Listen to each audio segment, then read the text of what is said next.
ನಮಸ್ಕಾರ ಸ್ನೇಹಿತರೆ, big boss ಹೇಗೆ ಸ್ಟಾರ್ಟ್ ಆಯಿತು, ಬಿಗ್ ಬಾಸ್ ಅಂದರೆ ಏನು, ನೀವು ಮತ್ತು ನಿಮ್ಮ ಕುಟುಂಬದವರು ಯಾರಾದರೂ ಈ ಬಿಗ್ ಬಾಸ್ ಅನ್ನ ನೋಡಿ ಟೈಮ್ ಅನ್ನ ವೇಸ್ಟ್ ಮಾಡುತ್ತಿದ್ದೀರಾ? ನಿಮಗೋಸ್ಕರ ಈ ವಿಡಿಯೋ. ಎಲ್ಲಾ ವಿಷಯಗಳನ್ನು ಒಂದೊಂದಾಗಿ ತಿಳಿದುಕೊಳ್ಳುತ್ತಾ ಹೋಗೋಣ. ಮೊದಲು ಬಿಗ್ ಬಾಸ್ ಅಂದರೆ ಏನು ಇದರ ಬಗ್ಗೆ ತಿಳಿದುಕೊಳ್ಳೋಣ. ಬಿಗ್ ಬಾಸ್ ಜಗತ್ತಿನೆಲ್ಲ ಕಡೆಯಲ್ಲಿ ಸದ್ದು ಮಾಡುತ್ತಿರೋದು ಏಕೆ, ಅದು ಏಕೆ ಇಷ್ಟೊಂದು ದೊಡ್ಡ ಹಿಟ್ ಆಗಿರುವ ಬಿಗ್ ಬಾಸ್ ಒಂದು ರಿಯಾಲಿಟಿ ಶೋ. ಇದರಲ್ಲಿ ಸ್ಪರ್ಧಿಗಳು ಒಂದೇ ಮನೆಯಲ್ಲಿ ವಾಸಿಸುತ್ತಾರೆ. ಅವರು ಹೊರಗಿನ ಜಗತ್ತಿನ ಸಂಪರ್ಕವನ್ನು ಕಡಿತ ಮಾಡಿರುತ್ತಾರೆ. ಯಾವುದೇ ಫೋನ್ ಮತ್ತು ಇಂಟರ್ನೆಟ್ ಸೌಲಭ್ಯಗಳು ಅವರಿಗೆ ನೀಡುವುದಿಲ್ಲ. ಇನ್ನು ಕ್ಯಾಮೆರಾಗಳು 24x7 ಅವರ ಚಲನೆಗಳನ್ನ ಸೆರೆ ಹಿಡಿತಾನೆ ಇರುತ್ತದೆ. ವಾರದ ಟಾಸ್ಕ್ ಮತ್ತು ಸವಾಲುಗಳ ಡ್ರಾಮಾವನ್ನ ಹೆಚ್ಚಿಸುತ್ತದೆ. ಪ್ರೇಕ್ಷಕರು ಮತವನ್ನ ಹಾಕುತ್ತಾರೆ, ಹಾಗೆಯೇ ಸ್ಪರ್ಧೆಗಳನ್ನು ಕೂಡ ಹೊರಗಡೆ ಹಾಕುತ್ತಾರೆ. ಕೊನೆಯಲ್ಲಿ ಒಬ್ಬರನ್ನ ಗೆಲ್ಲಿಸುತ್ತಾರೆ. ಈ ಶೋನಲ್ಲಿ ವಿವಿಧ ಸಂಸ್ಕೃತಿ ಮತ್ತು ಭಾಷೆಯ ಸೌಹಾರ್ದಗಳನ್ನ ನಾವು ಕಾಣಬಹುದು.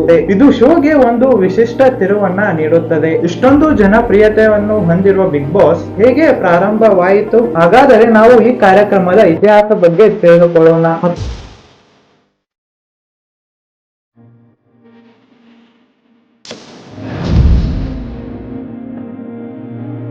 1949ರಲ್ಲಿ ಬರಹಗಾರ ಜಾರ್ಜ್ ಓರ್ವೆಲ್ 1984 ದಂತಕಥೆ ಕಾದಂಬರಿಯನ್ನ ರಚಿಸಿದ್ದರು. ಈ ಪುಸ್ತಕವು ಅಜ್ಞಾತ ಬಿಗ್ ಬ್ರದರ್ ನೇತೃತ್ವದ ಸರ್ವಾಧಿಕಾರಿ ಡಿಸ್ಟೋಪಿಯನ್ ಸರ್ಕಾರದ ಬಗ್ಗೆ ಮಾತನಾಡುತ್ತದೆ. ಎಲ್ಲೆಡೆ ಪೋಸ್ಟರ್ ಗಳನ್ನ ಹಾಕಲಾಗುತ್ತದೆ, ಬಿಗ್ ಬ್ರದರ್ ನಿಮ್ಮನ್ನ ಗಮನಿಸುತ್ತಿದ್ದಾರೆ ಎಂದು. 1994ರಲ್ಲಿ ನೆದರ್ಲ್ಯಾಂಡ್ ಅಲ್ಲಿ ಕೆಲವು ವ್ಯಕ್ತಿಗಳು ಈ ಕಾದಂಬರಿಯ ಪರಿಕಲ್ಪನೆಯನ್ನ ತೆಗೆದುಕೊಂಡು ಇದನ್ನು ಒಂದು ಟಿವಿ ಶೋ ಅನ್ನಾಗಿ ಪರಿವರ್ತನೆ ಮಾಡಿದರು. ಆ ನಂತರ ಅದಕ್ಕೆ ಬಿಗ್ ಬ್ರದರ್ ಎಂಬ ಹೆಸರನ್ನ ಇಟ್ಟರು. ಈ ಟಿವಿ ಕಾರ್ಯಕ್ರಮದ ಸ್ವರೂಪವನ್ನು ನಿರೂಪಿಸಲು ಅವರು ಕೆಲವು ಹಳೆಯ ಟಿವಿ ಕಾರ್ಯಕ್ರಮಗಳಿಂದ ಸ್ಫೂರ್ತಿಯನ್ನ ಪಡೆದರು. ಉದಾಹರಣೆಗೆ MTV reality the real world ಮತ್ತು 1997ರಲ್ಲಿ Swedish TV show expedition Robinson. ಸ್ವಲ್ಪ ಸಮಯಗಳ ನಂತರ ಈ ಶೋ ಬಹಳ ಜನಪ್ರಿಯವಾಯಿತು. ಈ ಪರಿಕಲ್ಪನೆಯನ್ನ ನಕಲು ಮಾಡಿ America, Canada, Mexico, Brazil, Argentina, Australia, Indonesia,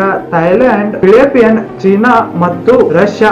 ಈ ರೇಸಿನಲ್ಲಿ ಭಾರತ ಕೂಡ ಹಿಂದೆ ಉಳಿಯಲಿಲ್ಲ. ಅವರು ಬಿಗ್ ಬ್ರದರ್ ಹೆಸರನ್ನ ತೆಗೆದು ಬಿಗ್ ಬಾಸ್ ಎಂಬ ಹೆಸರನ್ನ ನೀಡಿದರು. ಭಾರತದ ಹಲವು ಭಾಷೆಗಳಲ್ಲಿ ಬಿಡುಗಡೆಯಾಗಲು ಪ್ರಾರಂಭವಾಯಿತು. ಹಿಂದಿಯ ನಂತರ ಮರಾಠಿ, ತಮಿಳ್, ಬೆಂಗಾಲ್, ತೆಲುಗು, ಕನ್ನಡ ಮತ್ತು ಮಲಯಾಳಂ. ನಂತರದಲ್ಲಿ ಬಿಗ್ ಬಾಸ್ OTT ಗಳಲ್ಲೂ ಕೂಡ ಬಂದವು. ಬಿಗ್ ಬ್ರದರ್ ಮತ್ತು ಬಿಗ್ ಬಾಸ್ ಅಂತಹ ಕಾರ್ಯಕ್ರಮಗಳು ಏನು ಮಾಡುತ್ತಿವೆ? ಈ ಕಾರ್ಯಕ್ರಮ ಒಂದು ಶಬ್ದಕ್ಕೆ ಬಹಳ ಹತ್ತಿರವಾಗಿದೆ, ಅದೇ ನೋಡಿ ಸ್ಯಾಡಿಸಂ. ಇನ್ನು ಸ್ಯಾಡಿಸಂ ಅಂದರೆ ಏನು? ಇತರರ ಮೇಲೆ ನೋವು, ಸಂಕಷ್ಟ ಅಥವಾ ಅವಮಾನಗಳನ್ನು ಉಂಟು ಮಾಡುವುದರಿಂದ ಆನಂದವನ್ನು ಪಡೆಯುವ ಪ್ರವೃತ್ತಿ. ಇತರರಿಗೆ ನೋವನ್ನು ಮತ್ತು ಅವಮಾನಗಳನ್ನ ನೋಡಿ ಆನಂದ ಪಡುವುದು. ಕೆಲವೊಂದು ಉದಾಹರಣೆಗೆ ಹೇಳ್ಬೇಕಂದ್ರೆ, ಯಾರಾದರೂ ಎಲ್ಲಾದರೂ ಆಕ್ಸಿಡೆಂಟ್ ಆದಾಗ ಕೆಲವರು ನೋಡುತ್ತಾ ನಿಲ್ಲುವುದು ಅವರಿಗೆ ತುಂಬಾ ಖುಷಿ ಕೊಡುತ್ತೆ, ಅವರು ನೋವಾಗಿದ್ದನ್ನ ನೋಡಿ. ಇದಕ್ಕೆ ರೀಸೆಂಟ್ ಆಗಿರುವ ಒಳ್ಳೆಯ ಎಕ್ಸಾಂಪಲ್ ಅಂದರೆ WWE. ಅವರು ಬಡಿದಾಡ್ತಾ ಇರುತ್ತಾರಲ್ವಾ, ಅದನ್ನ ನೋಡಿ ಉಳಿದವರು ಜೈಕಾರ ಹಾಕುವುದು, ಕೂಗಾಡುವುದು ಮತ್ತು ಅವರನ್ನ ಪ್ರೋತ್ಸಾಹಿಸುವುದು. ಹಳೆಯ ಕಾಲಕ್ಕೆ ಹೋದರೆ ಒಂದು ದೊಡ್ಡ ಗ್ರೌಂಡಿನಲ್ಲಿ ಮನುಷ್ಯ ಮತ್ತು ಕೆಲವು ಪ್ರಾಣಿಗಳ ನಡುವೆ ಜಗಳವನ್ನ ಮಾಡಿಸುವುದು, ಅದನ್ನು ಸಾವಿರಾರು ಜನರು ನೋಡಿ ಆನಂದವನ್ನು ಪಡುತ್ತಿದ್ದರು. ಆದ್ದರಿಂದ ಅದು ಇವಾಗಿನ ದಿನಗಳಲ್ಲಿ ನಿಮಗ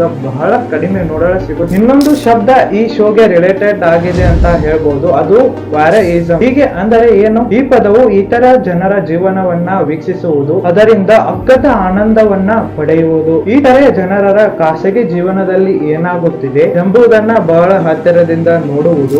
ನಿಮ್ಮ ದೈನಂದಿನ ಜೀವನದಲ್ಲಿ ನೀವು ಅನೇಕ ಉದಾಹರಣೆಗಳನ್ನ ನೋಡಿರುತ್ತೀರಿ.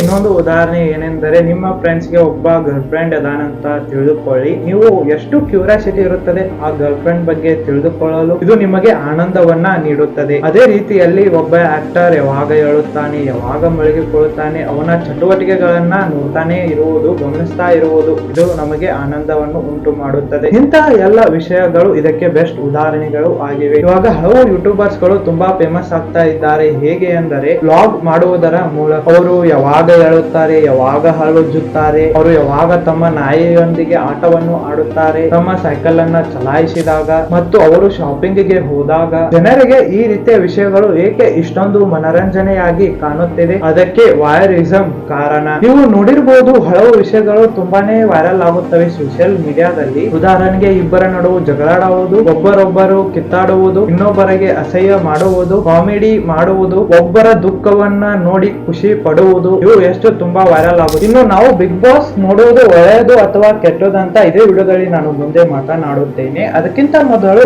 ಇತರೆ ಶೋಗಳು ಬಿಗ್ ಬಾಸ್ ಗಳಿಗಿಂತ ಹೇಗೆ ವಿಭಿನ್ನವಾಗಿದೆ, ಬಿಗ್ ಬಾಸ್ ನಿಜವಾದ ಭಾವನೆಗಳು ಮತ್ತು ಸೌಹಾರ್ದದ ಮೇಲೆ ಗಮನವನ್ನ ಹರಿಸುತ್ತದೆ. ಈ ಶೋ ನಲ್ಲಿ ಸೆಲೆಬ್ರಿಟಿ ಮತ್ತು ಸಾಮಾನ್ಯ ಜನರು ಇಬ್ಬರು ಕೂಡ ಸೇರಿರುತ್ತಾರೆ. ಸ್ಪರ್ಧಿಗಳು ಮಾನಸಿಕ ಮತ್ತು ಶಾರೀರಿಕ ಸವಾಲನ್ನ ಎದುರಿಸಬೇಕಾಗುತ್ತದೆ. ಈ ಶೋ ಖಿನ್ನತೆ ಮತ್ತು ಕುತೂಹಲವನ್ನ ಹೆಚ್ಚಿಸುತ್ತದೆ. ಮನೆಯವರ ನಡುವೆ ಬಾಂಧವ್ಯ, ಸ್ನೇಹಿತ ಮತ್ತು ಶತ್ರುತ್ವವನ್ನ ಹೆಚ್ಚಿಸುತ್ತದೆ. ಪ್ರತಿ ಸೀಸನ್ ನಲ್ಲಿಯೂ ಹೊಸ ತಂತ್ರ, ಸವಾಲು ಮತ್ತು ಆಟಗಳನ್ನ ಸೇರಿಸುತ್ತದೆ. ಇದು ಶೋ ಬೇರೆ ಶೋಗಳಿಗೆ ಕಂಪೇರ್ ಮಾಡಿದರೆ ತುಂಬಾ ವಿಭಿನ್ನವಾಗಿದೆ ಎಂದು ನಾವು ಹೇಳಬಹುದು. ಈ ಎಲ್ಲ ಕಾರಣಗಳಿಂದ ಈ ಶೋ ತುಂಬಾನೇ ವಿಭಿನ್ನ ಎಂದು ನಾವು ಹೇಳಬಹುದು. ತುಂಬಾ ತೆರೆಗೆ ಹುಳ ಬಿಡುವ ಕ್ವಶನ್, ಬಿಗ್ ಬಾಸ್ ಅಸಲಿನ ಅಥವಾ ನಕಲಿನ? ನನ್ನ ರಿಸರ್ಚ್ ಪ್ರಕಾರ ನಿಜ ಹೇಳ್ಬೇಕಂದ್ರೆ ಬಿಗ್ ಬಾಸ್ ಸ್ಕ್ರಿಪ್ಟ್ ಮಾಡಲಾಗಿಲ್ಲ, ಆದರೆ ಡ್ರಾಮಾಗಳ ಬಗ್ಗೆ ಸಂಪಾದಿಸಲಾಗಿದೆ. ಪ್ರತಿಸ್ಪರ್ಧಿಗಳ ಪ್ರತಿಕ್ರಿಯೆ ನಿಜವಾದದ್ದು, ಆದರೆ ಟಾಸ್ಕ್ ಗಳನ್ನು ಯೋಚಿಸಲಾಗಿರುತ್ತದೆ. ಈ ಶೋ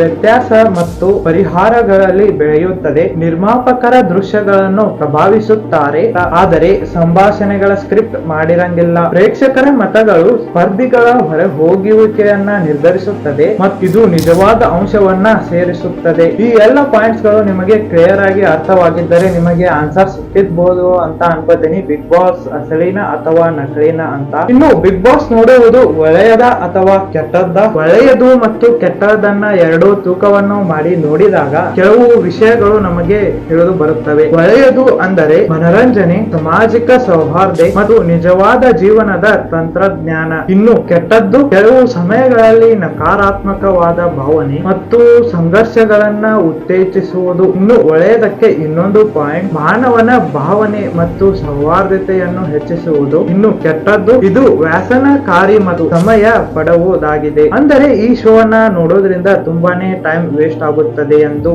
ಹೇಳಬಹುದು. ಇದನ್ನ ನಾವು ಸಮತೋಲನ ದೃಷ್ಟಿಯಿಂದ ನೋಡುವುದು ಒಳ್ಳೆಯದು. ನನ್ನ ಪ್ರಕಾರ ಈ ಶೋ ಒಳ್ಳೆಯದು ಇಷ್ಟ ಆದರೆ ಕೆಟ್ಟದ್ದು ಇಷ್ಟು, ಅಂದರೆ ಒಳ್ಳೆಯದಕ್ಕಿಂತ ಕೆಟ್ಟ ಜಾಸ್ತಿನೇ ಇದೆ. ಒಂದು ಪಾಯಿಂಟ್ ಅನ್ನ ಕನ್ಸಿಡರ್ ಮಾಡಿ, ಎಂಟರ್ಟೈನ್ಮೆಂಟ್ ಅಂತ ಬರುತ್ತಲ್ವಾ ಅಷ್ಟು ನೋಡಿದರೆ ಸಾಕು. ನನ್ನ ಪ್ರಕಾರ ಒಂದು ಮನರಂಜನೆಯ ರೂಪದಲ್ಲಿ ನೋಡಿದರೆ ಒಳ್ಳೆಯದು, ಆದರೆ ನಾನು ಒಂದು ಶೋ ನ ಮಿಸ್ ಮಾಡಲ್ಲ, ಡೈಲಿ ನಾ ನೋಡ್ಲೇಬೇಕು, ಎಲ್ಲ ಪೂರ್ತಿ ಡಿಕ್ ಟು ಡಿಕ್ ಅನ್ನ ನೋಡಬೇಕು, ಎಲ್ಲ ಕೆಲಸವನ್ನು ಬಿಟ್ಟು ನೋಡಬೇಕು ಅಂತಿರಲ್ವಾ, ಅದು ತಪ್ಪು. ಆ ರೀತಿ ಮಾಡುವುದು ತುಂಬಾ ತಪ್ಪಾಗುತ್ತದೆ. ಹೀಗೆ ಮಾಡುವುದರಿಂದ ಅನೇಕ ಟೈಮ್ ವೇಸ್ಟ್ ಆಗುತ್ತದೆ. ಕೊನೆಯದಾಗಿ ನಿಮಗೆ ಆನ್ಸರ್ ಕೊಡ್ತಿದ್ದೀನಿ ನೋಡಿ ಈ ಕ್ವಶನ್ ಗೆ. ಕಿಚ್ಚ ಸುದೀಪ್ ಸರ್ ಅವರು ಏಕೆ ಬಿಗ್ ಬಾಸ್ ನಿರೂಪಣೆಯನ್ನ ನಿಲ್ಲಿಸುತ್ತಿದ್ದಾರೆ ಎಂದು ಅವರ ಈ ಟ್ವೀಟ್ ಅನ್ನ ನೋಡಿ ಇಲ್ಲಿ ಕ್ಲಿಯರ್ ಆಗಿ ಹೇಳಿದ್ದಾರೆ. ಅವರು ಈ ಸೀಸನ್ ಅನ್ನ ನಡೆಸುತ್ತಾರೆ, ಆದರೆ ಮುಂದಿನ ಸೀಸನ್ ದಿಂದ ಅವರು ಬಿಗ್ ಬಾಸ್ ನಿರೂಪಣೆ ಮಾಡುವುದಿಲ್ಲ ಎಂದು. ಅವರಿಗೆ ವೈಯಕ್ತಿಕ ಕಾರಣಗಳು ಕೂಡ ಇರಬಹುದು ಅಥವಾ ಅವರ ಇತರೆ ವೃತ್ತಿಪರ ಬದ್ಧತೆಗಳಿಗಾಗಿ ಹೊರ ನಡೆದರು. ಅವರ ಈ ಶಾಕಿಂಗ್ ಸ್ಟೇಟ್ಮೆಂಟ್ ಅನ್ನ ನೋಡಿ ಅವರ ಅಭಿಮಾನಿಗಳಿಗೆ ದೊಡ್ಡ